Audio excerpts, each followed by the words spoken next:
broadcast network, AFTERBUZZ TV. Over 20 million weekly downloads in over 150 countries, and your number one source for after-show entertainment.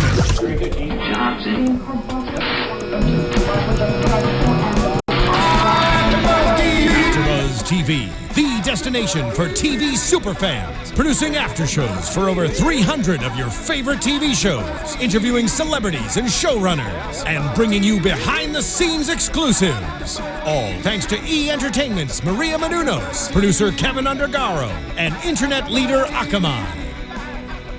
Now, let the buzz begin!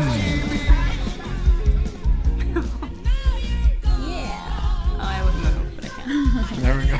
Yeah, you're suffering a little bit. Yeah. It's all right. The spirit is there.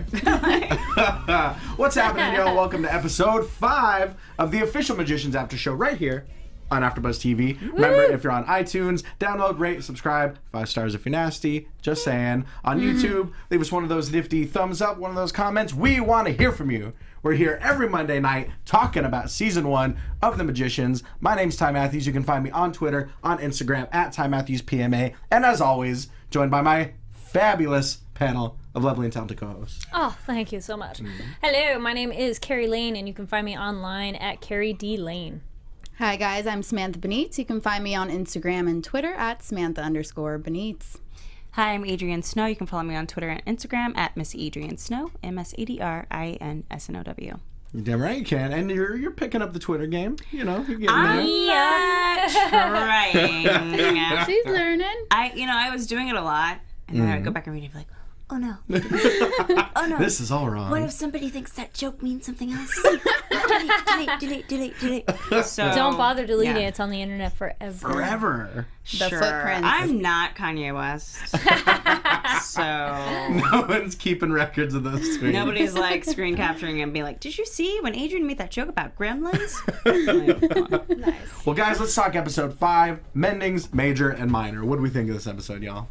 I thought it was very interesting. We saw so much of the double lives between Quentin and his family, and also Julia and the life she wishes she would lead, and also the life that she's currently leading, clearly putting all these different circumstances in front of her. So I thought this was a very good episode from beginning to end, actually. I was on my toes. Seeing a lot of the yin and yang of magic here. Yes. I thought it was the best episode I've seen overall so far. Okay. There were things that I had issues with. We will cover those, of course. Yeah, but overall, just like the production quality and the script quality, I thought was all there. So I really enjoyed this episode. Yeah, Absolutely. I thought this one was it was a mix of entertaining and very great character building and like expanding the universe for us. Like, oh, this is what people can do, because there's some things we saw that we haven't seen yet. Yeah. Right. And the acting, obviously. Of course. Yes. I always think the acting's great, though. So We're seeing Shout a lot out of to good all the stuff. actors. We love you all. I know, right? Including Arjun Gupta, who was here last week. Yeah. If y'all haven't checked out that episode, check out Go episode watch it. 4. Good stuff. good stuff. Let's talk about Quentin. Let's talk about Quentin off the bat. You know, Alright. I feel like over the course of the first 4 episodes, he's been getting hammered with this message, like, don't fix stuff with magic. Yes. And I think he's thrown his biggest curveball, and the first thing he goes to, how can I fix this with magic? You know, you got to finally see Quentin's heart this episode, and which was nice, because up until this point, he's kind of been like a little standoffish, a little douchey. I mean, a lot douchey. The technical term. And so getting to see him at the end of all of that, to kind of like see like his vulnerable side, like to, you know, not like the mask he puts up to cover it, but who he really is, it was nice. And I forgave some things about him, because he's a complicated person like anyone else. He's got layers. He's an onion, guys. I like how you question, like, if we can't fix things with magic, what's the point? Exactly. Which is a good question. If you have this all-powerful ability, but you can't fix real-life problems, what's the point? You know, we got existential today, y'all. Yeah, I mean, it was a really, deeper like, episode. We got deep, some you know? heavy stuff.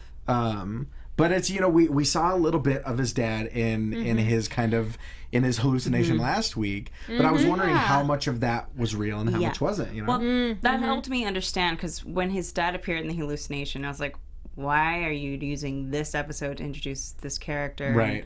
And I don't know. I felt at the time that they could have used a different character.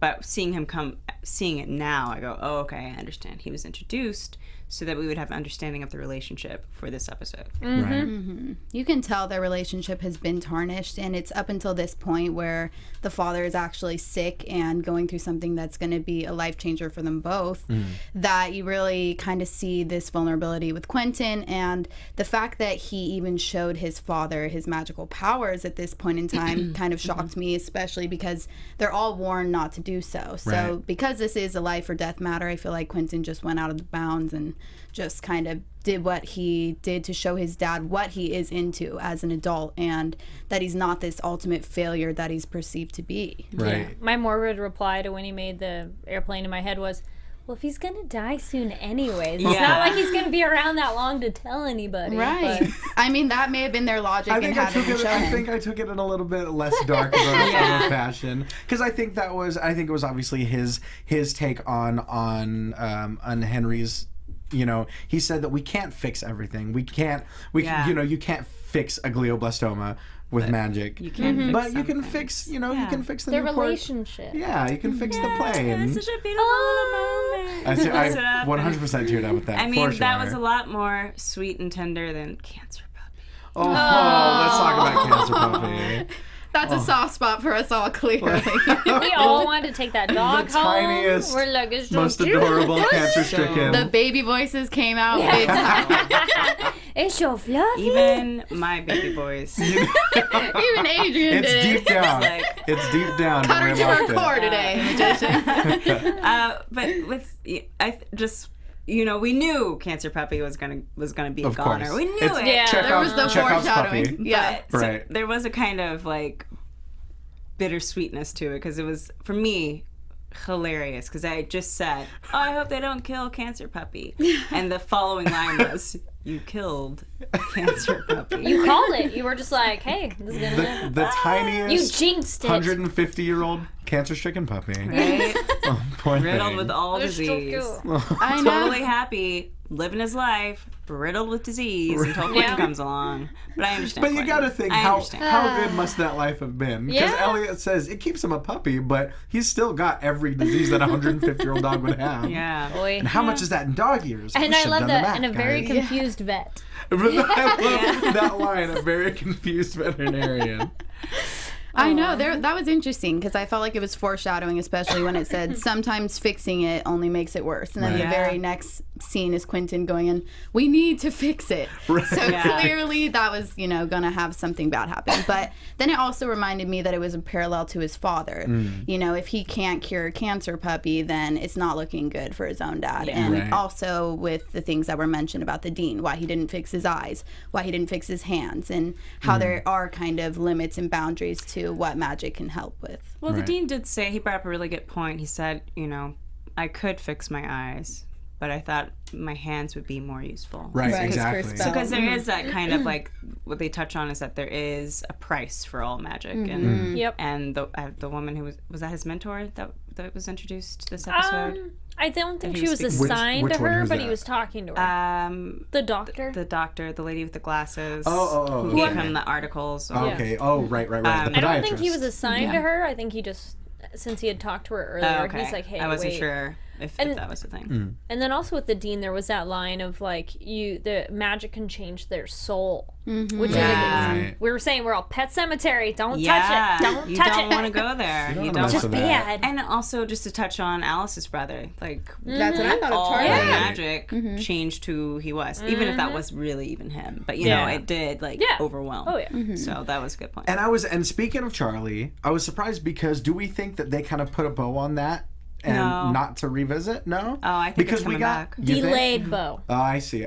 Because we got Alice kind of accepting, look, I realized my brother's been dead for 5 years. So she kind of forgives Quentin for putting him in a box, you know. It seemed like they were bonding over that whole moment. Sure. Now that, she lost a brother, and now that he's actually may lose his father, I Right, felt right. like that is what is going to bring these two together. Back Hopefully. together, yeah. Gary's not feeling it. I think I don't know if maybe they touched on it, but isn't Alice's brother Charlie? He would have been a part of that third year. Yeah, I think so. Oh, interesting. Yeah. Was that true? That may be. I might The be class wrong. of 2013, as we saw in the Maybe article. not. That would only be 3 years ago. Right, like right, 3 years right. ago. But well, it actually, could be, that yeah. would still work They- out. and then they're if it pretty was 5 close. years ago, then yeah, he would be a part. If he disappeared 5 years and he was her first year, and then Right. 2 years later, then Right. that Because it was actually it was just the add up. class of 2013 that It was the vanished. class of 2013. So I think that, and them dropping that today is kind of like leading up to there being a particular thing with that class. Sure. Yeah. Interesting. And that's a perfect opportunity to segue into a little what we see of Penny. You know, we see Penny, we see him gain a mentor in Stanley, played by MC Gainey, who's one of my favorite character actors. Everywhere. And He was great. So he's there to sort of, you know, temper his traveling. You know, he tells Penny that there hasn't been a traveler at Breakbills in 35 years, which we see may or may not be entirely truthful. But, you know, he warns him that this sort of traveling can really mess you up. You know, you could have a wet dream and transport yourself into the Marianas Trench. You know, Stanley himself lost a leg transporting himself up to the top of Mount Everest. Frostbite. Being helped by a very confused Sherpa. Why would you ever think of Mount Everest? Like, come on now. Don't even think about Could have it. been a you are- dream, though. Unless like you, he said. oh, he's dreaming. Interesting. Well, he didn't say that, but like that could have been. They Could can have do it been. in their dream. Well, I been. mean, yeah, Penny did jump into Quentin's head. Oh, right. So So it's a sticky situation, but Stanley's warning him to oh come on. Stanley's warning him to get this tattoo, this anchor tattoo, to literally anchor him to the earth. no, You know. don't limit your powers. Right? Not There's this so soon. much I there. don't think Penny's gonna do it. No, I just feel no like he's way. gonna hold Yeah. off. He's gonna play and see the limits Well, first. and as we saw yeah. Katie kind of like, she's been such a bad influence. She's like, Yeah. come on, what are you gonna? Smoke a a little thief. and relax. All Yeah. of that is leading to something. Katie with Marina, then Yeah. the Beast showing interest in Penny, and Right. it's all has to add up to something because it's just like too convenient. And Absolutely. it's how I it agree. works out. Very tangled web. Very tangled web. Now, speaking of the Beast, we saw Penny travel later on in the episode. Mm-hmm. We see him transport himself to this dungeon where Victoria is chained up, and of course we see the moths. Yeah. Of course we Yeah. know that that's the mark of the mark of this beast anyway. Mark of the beast. Now we know that Victoria is part of the missing class. We know that she's one of those, you know, that vanished, class of 2013. Do we think that the Beast had something to do with that Yeah. Oh, vanishing? Definitely. Yeah. She's from in chains. Jump. Right. When they first mentioned those two little kids are walking, like, that's class of third year class. And then the Beast was introduced. I was like, oh, he totally had something to do with this. Oh, yeah. Like, he did something to that class. And then the Right. whole idea of Fillory and the discovery of Penny being able to travel into Fillory, which, Yeah, by way of that Yeah. crest, kind of. so that's another thing that I was kind of thinking, well, then I think the Beast is connected to that. And Gene Chatwin also kind of talking about the Beast and the Beast coming for you and stay off the garden path. The garden path. Yeah. I think having Penny do that and then having Penny tell Quentin about it so that he could connect it to Fillory is all a big setup to a showdown. Right. And the fact that the Beast could see Penny. Yeah. He's an Interesting. astral Victoria projection, but the Beast is like, enter. Yeah. It's like, run! Busted. Get out of there! Also kind of touched on like Penny having, even if he doesn't know it, this connection to the Beast. And so Right. I also kind of felt like maybe that might have been a trap for Penny so that the Beast Yeah. could see I him see. and Interesting. kind of get an idea of like, does he have What this can power he do? yet? Right. Now, what was it that the Beast was saying to Victoria? Why did he have her He wanted chained up? information. Yeah. Yes, Yeah. that's what I'm feeling But she like this didn't seem to class have it. has. Right, Like, right, knowledge is right. power, and the Beast wants something So that maybe they the clearly Beast have. is trying to learn how to travel himself. I don't think he can, but No. what I did notice, like, because he had her chained up, but because she had the tattoo, Right. she could not leave. So that is the moment where the tattoo worked against her. Right. So maybe, So maybe that Penny's gives like, Penny. about that? Yeah. Nah, I'm She good. could I'm gonna be cancel that appointment, guys. abused. I'm gonna Yeah, cancel that. she could be abused in the way that he can use her to astral project to get information for him. Sure. And she'd be stuck there forever. That's just Right. something I thought of. I was like, oh well, that tattoo can work against you too. You know? In the wrong hands. Question is, if you get it removed, would it still have binding powers, or can you remove it? Absolutely. It's got to be a magical Probably like a removal. Probably magical. magic, so it's Enchanted dick. lasers, enchanted. guys. Make sure you make A magic eraser. There you go, Jimbo. Yeah. See, you know. Now, we're talking about Quentin, we're talking about Penny, we're talking about the major characters. Let's talk a little bit about Margo and Eliot. We get a little bit of a subplot with them kind of courting Alice's Aunt Genji and trying to Failing gain her, miserably, trying to gain her as a mentor. Yeah. It's ironic. They are trying so hard to be be mentored, and that makes her not want them.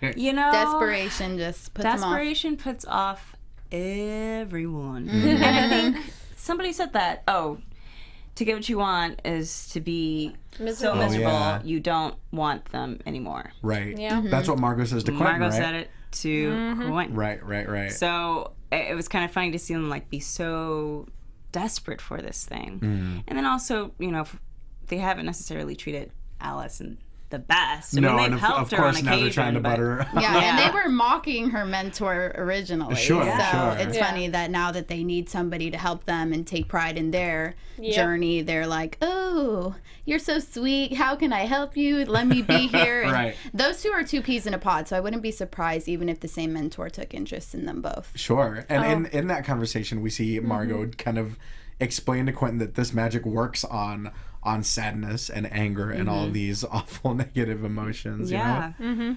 I like the Bake Off item thing moment. That was so funny too. With Elliot, Margot's like, "Well, I think she'll like your cupcakes." Or something. And then Right. She the brought lady in wasn't her, like, eating the import- cupcakes though in the stand. She busts out the double charmed she did sake. eat it. She was eating them. She busts And out then the double charmed sake. Oh, and he's like, it's war.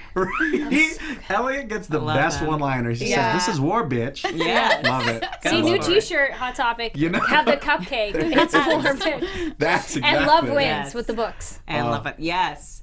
Love it. I wanted to touch on the before we get to Julia. Oh, we'll get there. Yeah. Oh, we'll get there. I'm holding Saving that. the best for I'm last. saving it up. The mentors tournament. Yeah. Like just overall. So cool. I was so excited to see Right. Quentin. What is it called? Is Finally it show his Welters? That's power. what it's called? The what? The game Welters? Oh. Welters? I thought it was mentors. I couldn't understand it. Wenders, mentors, welders, tournament. Let's just say Some sort of the- chess. There's a magic it's tournament. magical chess, guys. Let's Yes. call it that. It was their version of Quidditch. Yeah, There so you go. I There you thought go. that when they walked Very in, I was thinly like, it's veiled. Quidditch. And they had That's their okay, though. uniforms, and I was like, Cute Quidditch. uniforms. Right. But finally seeing Quentin do like full on magic. Yeah. And really seeing like him access his power, because there's been this whole discussion of like, what can Quentin do? Right, what is he right, capable right. of? Yeah. And watching Alice come in as well and like Hermione it up and like save him from himself. right. Save Harry from himself. I was just like, oh, finally! Like I really have been waiting for this moment where we can finally see him access it. Sure. And understand like that. Yes, to access that power, you kind of have to go to the dark side. The dean was smiling when that was happening. Yeah. He was Right. not Scared freaking out. He everybody. just He sat knows. down. He He was knows. like, And because they won Impressive, automatically, yep. like Right. that magic was so powerful. That was the that black, they and automatically won. I was trying to get the rules of the game, like just from what they showed, because I'm like, that black square, that means you gotta seriously Yeah. f stuff up to get the win. Well, yeah. because he rolled that, and then everyone's like, Everyone's like, oh Yeah. no. That's the only reason I could tell. I was like, I don't know how this game. They're all freaking out Right. right now. So It's interesting. He opened up the sky, so I feel like he can like harness energy and convert it somewhere. And I was wondering, when he was practicing that spell earlier in the episode, I was wondering, I'm like, is this dude creating miniature black holes? Yeah, like it looks like the entrance to another vortex or something. You know? yeah. But it was interesting that his powers didn't seem to work when he was emotionally affected by his dad. Right. So in the initial he's not scene focused. when he's reaching for that ball, Yeah. the little chest Margo palm. so delicately told him to get his head out of his twat. Yeah, but Alice nicely handed him the pawn, and you know, Right. off he went. So Yeah. I feel like that's interesting because that may be foreshadowing that if something is bothering him, he's not going to be able to step up to the plate. Right. yeah, So that if he may can't come back. focus it. Well, Sure. it's any like extreme sport or something. If you're not, it's to get your head in the game. Yeah. Yeah. Like focus. Yeah, Right. well, some have to do it. You want to play the game, Yeah, you got to you learn know. how to do it. Get into Yeah, it. you got to take that. I think him switching from like being in a daze about it and focusing it because he needed that power also Yeah. to save his dad. That's what Sure. he's probably thinking as well. And just Right. like being Sure. able to Yeah, because it's going to take. Yeah, they had mentioned how much energy it would expend to try and I don't think fix he's still going to try. Right. Yeah. Yeah. All right. Now let's get to it, guys. Let's talk about this triangle between Julia, James, and Pete. Adrian, what are your thoughts on this? Let's start As with the you. growl begins. There's a part of me that dies a little on the inside when I see a woman trade her body for things on TV. Like, especially from the setup of how they first met and the allusions to it being beginnings of a rape. Sure. To have 5 episodes later for Julia to trade her body to Pete to get what she wanted, to have her be stripped down completely while he's still fully clothed. I was like, ugh, magicians, you win in so many ways, and you show maybe not the most powerful, but some like assertive women on your show through Margo, through Katie, through Marina, but you are killing me with Julia, and that like put like just another nail in her coffin. I just want them to treat her character better, and I understand that like the hedge witches do that they do, or what do they call them, like Sell tricks for magic or sell something. tricks for magic. Right. I completely understand that. And we do see her kind of going down this path of basically like a desperate She's drug like addict. totally a junkie. And we see that, and I wish they had at least developed that more, and not have it had it been Pete. Right. Like, and it's like you said, the symbolism, whether it's intended or not, of her being nearly naked and him being fully clothed. Yeah. It's also like just an uncomfortable. Sorry, this is when my activist is like, no. It's an uncomfortable power play of watching like a woman be reduced to a sexual object for a man, even if she is, and they tried to turn it. Well, she's playing him. That's not the case, because she still lost what she wanted, you know. He's still got the leverage. He still has the leverage. And then some. So and that scene I think that went on way farther than any of us were expecting. And like there was of course how they met, and then also there was no time for them to develop a real chemistry that you're like, oh, maybe they actually really want to like bone each other, and it's like, no, she's just doing it for that. Yeah, and I understand they've seen each other like a handful of times. Yeah, and I understand using like. I hate that in society we do often, women have to wield sexuality as a power. You know, I went to Vegas in December with some friends, and we all hated it, but we all knew like we're girls. We're gonna walk around, and people are gonna ask us, and we're gonna put our name on every single list, and we're gonna drink for free all night. And we hate it because we know that it's just bait. Like, we are bait to get men to come in to spend more money. But that's like, okay, well, I have to wield this power I have. I just would like it if images of women on television were more progressive, in that they were making that step to be like, well, maybe she doesn't have to use that to get what she wants. Right. But with that said, I also understand like what they're building with the hedge witches. Sure. Oh yeah. Sure. And the thing is, he seemed totally into it. That why didn't he take his shirt off? At least he could have had his shirt off too. Like she did hers, and then he could have done his, or she taken his off. That would have been more powerful if she took his shirt off. Yeah. Like, no, you're taking your clothes off too. If there were like more of a, I always like it on Equal Scandal.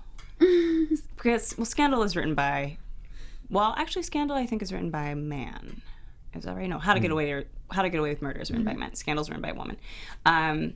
There is, with the exceptions of like when someone gets raped on Scandal, there is that moment of like power. So like Olivia Pope always has people going down on her. She always has people munching on her chocolate. Like, as I like to say. So sorry. There you go. That's the one for this week. That's the hashtag for this episode, y'all. So, but there's an assertion to that of like, this is a woman in control of her sexuality. Sure. It's not like she's being turned around and having her panties yanked off. It is, no, you will give me what I want, and in turn you will get that from me, and then I will, Oh yeah. So if it had been one of those situations where it was like, you take off your clothes, you do right by me, and then we can negotiate that, I could have understood that a little bit more. I still don't want it to be Pete, but I It was a whole long round. No, that's good. And it's second crazy Yeah. that Yeah. he didn't even hold up his end of the bargain because then he ultimately erases James' memory. Well, of he Julia. No, he did hold up doesn't- his end of the bargain. He just gave her gives her a locations. I guess. He wants to Yeah. protect. It's like doing a deal with the devil to Well- me. Yeah, you'll get your deal of the bargain, but it comes with strings Well, attached. hang on. Sorry, Pete. In Pete's defense, he sold out Julia to Marina because he wanted to protect her. Because He wanted to protect. Well, he wanted to protect James. Yeah. Right. Because he said that she's getting out of control with this magic. That is true. He knew that she was about to tell James that wasn't going to mean good things for either of them, and so he's trying to help things from going too far south. Kind of like an ulterior motive, and just to be more feminist about it, it wasn't to protect her; it was to protect a man. Interesting. And also, Sure. just the whole idea that she did kind of still get undersold because she asked for a very Yes. specific thing. It's like, okay, I will sleep with you, and I want this Porsche, and you give me a dune buggy. Like, okay, Yeah, it's a car, but I wanted a Porsche. And Yeah. so there is that with it as well. It's like, okay, well, I will give you this power, basically giving you my power, Right. and you screw me over. Right. Well, her main problem is she's going after everything so desperately and so needy that she can't think straight. Like, if you want, like, if you have a goal and you go after your goal and you have a plan, she can get stuff done, but she's just like, no, I need this thing, It's Now, freaking now, out. right. And Right. yeah, now. Like, girl, Now. calm down, plan ahead, because all these shitty things are happening because you're freaking out. I get it. And she's I- powerful. I'm but feeling like she could don't go see back it. to Breakbills eventually. Like, if she did if she played her cards right, she has I potential. feel like she might be too impulsive. Yeah, I think Now it's looking like it. I don't think the impulsive part's the issue. Because Quentin is just as impulsive. Like, they have similar traits in that way. But I think it's more of, Lack of control, maybe. Because Over her she was the one that actions. damn near put Quentin in a coma. yeah. Yeah. He wouldn't have done that to her. Well, No. I think that has more to do with like Star Wars. Like, if you are in Jedi training, do they sometimes they don't? I don't know Star Wars that well, so I'm just like talking out of my butt. That's but all right. like, it's kind of I can't spoil.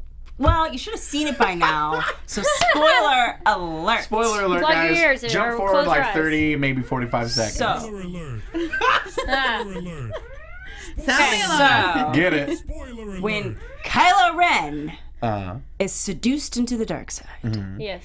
it's like that. It's like it was probably always there, and it did come from his whole idea of being so impulsive and needing so much, and he's a whiny ass bitch. and he's that too. But also being considered like the chosen one to follow in Luke's path and being the child of Han and Princess Leia. There's this full-on spoiler. That was the whole thing of like he comes out of good people, but he can be evil, and I feel like that's what they're kind of doing with Julia. I Like, see. she didn't get out of she wasn't rejected from Breakbills because she's not powerful, because she doesn't have potential, but it's because she does have this darkness, because Sure. she would trap Quentin in this world impulsively and out of anger, and then go too far with it. Right. So I think it's totally more agree. that. I totally agree. I read an interview with Entertainment Weekly with Stella, who plays Julia, and she mentioned on the whole circumstance of last week where she potentially almost kills Quentin, internally and externally. But she said, I don't think she went in there, this is Julia, with any intention of severely harming him. She loves him, Quentin. That friendship runs so deep, I don't think Julia grasps how heavy everything is until she's in it, which is why I love her, and I think why people will love her. There's this sort of beautiful naivete and unawareness. So I feel like that's kind of her crux. This entire series is going to be her whole impulsiveness and how she needs. But if she went about it the right way, then she could probably get the results she really wanted. Right. And then furthermore, Sera Gamble, the executive producer, commented, every time you think something is great or everything is great, be prepared to be completely just shattered. Right. That's So- just life. Now, what do we think about her insistence that she loves her boyfriend, yet she's still willing to I think she does love her whatever it boyfriend, but takes. she's obsessed with her career. It's like drugs. She'll do anything to get her drug. And that's also, I will say, the one thing I did agree with. I was like, I don't like this at all, but I do like you showing a woman who can sleep with a man and have it mean nothing and go back to her husband, because you don't often, a lot of people don't think women can do that they can be It's like, usually well, the this flip. is just a sexual situation. But it was also still under the context of like she's it's an uncomfortable situation. It really, to me, it's not like up in the air. It doesn't seem like she's been into James since maybe episode 2. I feel like she's fallen so in love with I felt magic. it's so routine. Like Right, exactly. She's on autopilot in her relationship. Right. And it's Yes, like, honey. she knows how to, make him think that everything's fine. She knows how to tell him what he wants to hear. She knows that if she bakes, he'll think that she's totally fine. And then she'll go and bang Pete. Yeah, for spells. Well, James is slightly underwritten and underdeveloped. Sure. And so, sorry, writers, I keep it real. But so well, he's kind of gone now. It's For now. I don't think know, they meant to develop him into much. He might come back later, but they weren't really selling that relationship to begin with. Right, And then like her being right. like happy homemaker. Didn't I just say last week that or the week before, if I had the power, I'd be like, why don't you cook and clean? Right. I would be using it for that. Absolutely. Being like, you do the work. And so, but now, of course, now that she's kind of lost James as she knew him, now she's, the heat between her and Pete is ratcheted up. She thinks that that's some sort of kind of revenge ploy by him. And it comes off that way. I mean, it's not, certainly she's not inaccurate. Right. But so, what do we think? Do we think we're gonna see more of James? Are we gonna see maybe that spell get reversed? Are we gonna see her trying to chase him? Maybe convince him who she is? I think No. She's in too deep, I think, at this point. Yeah.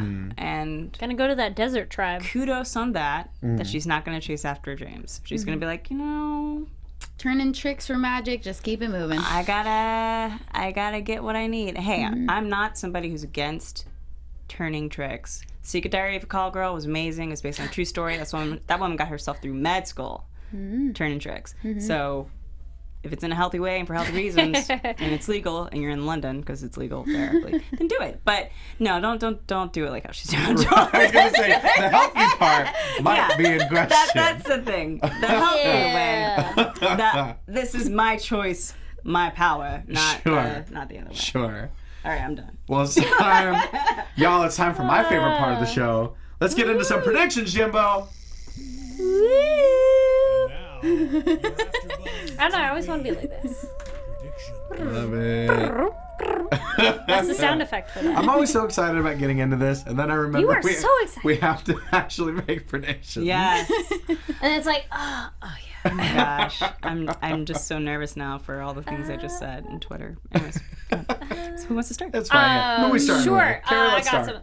I don't know, but high hopes. Maybe Julia goes to that desert tribe group Sure. that he talked about because The Mali Desert. Their object she magic. might learn something and learn to calm down. Pump those brakes, Julia. Yes. I feel there's going to be more developed with Penny, Alice, and Quinton, and the traveling and seeing the beast. They're going to figure out who this girl is more, and maybe figure out a way to help her. Not sure how, but somehow. And maybe Elliot and Margo we brought in to help, because they've been on the outskirts of helping at times. Sure. So maybe it'd be nice to have them actually like part of the team. Sure, that's it. Interesting. Samantha. Oh boy, okay. I'm thinking the dean's gonna stay involved with Alice's magical abilities. I just saw that he showed an interest in her originally in this episode, so I'm thinking she's gonna be able to harness some type of power that will either A, stop the beast, or B, get back her brother Charlie. Maybe something to do with the missing third-year class. I'm feeling that may come up in the next few episodes. And I really feel also that Penny is not going to get the tattoo, and things are going to get a little crazy. He's going to end up where he shouldn't be, and somebody else is going to need to utilize a power that is maybe unsafe or unheard of to help him out of that situation. Andrew.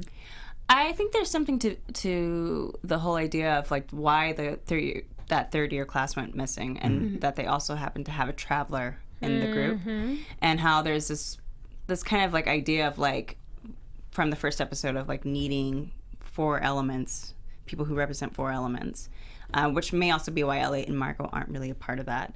But it's kind of being set up in a way now, I think, where the elements that they need are falling into place, which is why the Dean really wanted Penny, Alice, and Quentin. And so you're kind of seeing that develop and going into that. And Katie, not so much. But, like, just seeing that kind of come to fruition is nice, and I'm curious to see how they're going to build that into the face-off with the Beast and Hillary. Right.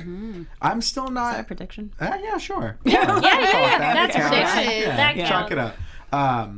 I'm thinking that I still don't know about Katie. I still don't know about her role. I know. I was Yeah. hoping And she was going to go Marina's. good, and now I don't know anymore. Yeah, Yeah. I'm confused about her role. You know? Because I think... I would like a little bit more of her story. Sure. Yes.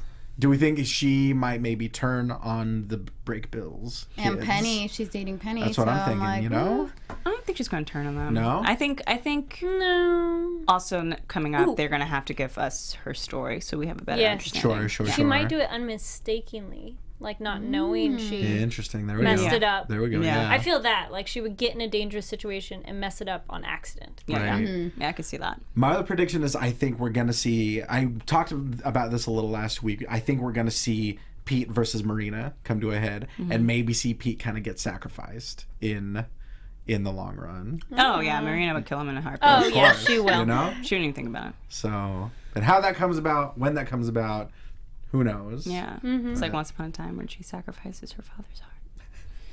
Sure. I I think that needed way a too quick much little TV. spoiler alert there too. But No, Retroactive that was like 5 spoiler, years guys. ago. That was That's 5 years true. ago. You don't even know what I'm talking about. I liked the show once. I just did not get far. Once Upon a Time? Yeah. Yeah, I skipped. Yeah. You don't need Well, y'all- Never The mind. other magic show, The Magicians. These 3 will be back next week. I sadly will not, but I'll be right back here the very next week. So make sure to tune in. Talk about episode 6 of The Magicians. For now, y'all, where can they find you? You can find me on Twitter and Instagram at Miss Adrian Snow. And you can find me on Twitter and Instagram at Samantha_Benitz. And you can find me on Twitter and Instagram at Kari D Lane, and it's KARIDLANE. And as always, you can find me on Twitter, on Instagram, at Ty Matthews PMA, as well as various other after shows, Monday Night Raw, Pitch Slap, Second Chance, Lucha Underground, all that good stuff. Guys, we love you. Make sure to tweet us, rate, download, comment, subscribe. 5 stars. Just saying. Thumbs up on YouTube. No pressure, but 5 stars. That's fine. But guys, we love doing this. We'll see you same bad time, same bad channel next week. Until then, peace.